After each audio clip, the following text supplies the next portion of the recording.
ചെങ്ങന്നൂർ വിശാൽ കൊലക്കേസിൽ popular front പ്രവർത്തകരെ വെറുതെ വിട്ട മാവേലിക്കര സെഷൻസ് കോടതി വിധിക്കെതിരെ ഹൈക്കോടതിയിൽ അപ്പീൽ ഫയൽ ചെയ്യാൻ പ്രോസിക്യൂഷൻ ശുപാർശ ചെയ്തു. കേസിലെ സെഷൻസ് കോടതി വിധിയെ നിശിതമായി വിമർശിച്ചുകൊണ്ടും കോടതി ഉത്തരവിലെ വീഴ്ചകൾ എണ്ണി ചൂണ്ടിക്കാട്ടിയുമാണ് കേസിലെ special prosecutor advocate Pratap G Padikkal സർക്കാരിന് റിപ്പോർട്ട് സമർപ്പിച്ചത്.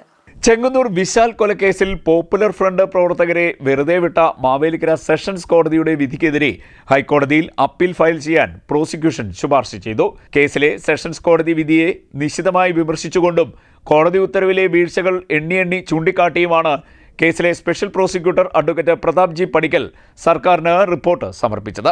ഹൈക്കോടതി വിധികളുടെയും സുപ്രീം കോടതി വിധികളുടെയും നഗ്നമായ ലംഘനമാണ് വിചാരണ കോടതി ജഡ്ജി നടത്തിയതെന്ന ശക്തമായ ആക്ഷേപം വിധിക്കെതിരെ പ്രോസിക്യൂഷൻ ഉയർത്തിയിരുന്നു.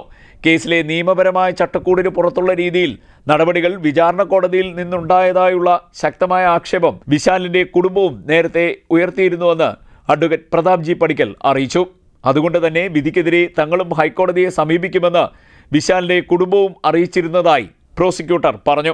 കേസിലെ ദൃക്സാക്ഷികളായ 7 പേരെ കോടതിയിൽ ക്രോസ് വിസ്താരം നടത്തിയിട്ടും ഒരു പോയിന്റ് പോലും പ്രതിഭാഗത്തിന് അനുകൂലമായി ലഭിക്കാതിരുന്ന കേസിലെ മുഴുവൻ പ്രതികളെയും വെറുതെ വിട്ട സെഷൻസ് കോടതി ഉത്തരവ് നിയമപരമായി നിലനിൽക്കില്ല എന്നുള്ള അഭിപ്രായമാണ് പൊതുവെ നിയമജ്ഞരുടെ ഭാഗത്തു നിന്നും ഉണ്ടായിട്ടുള്ളതെന്നും പറയുന്നു. CDNet news, Mavelikkara.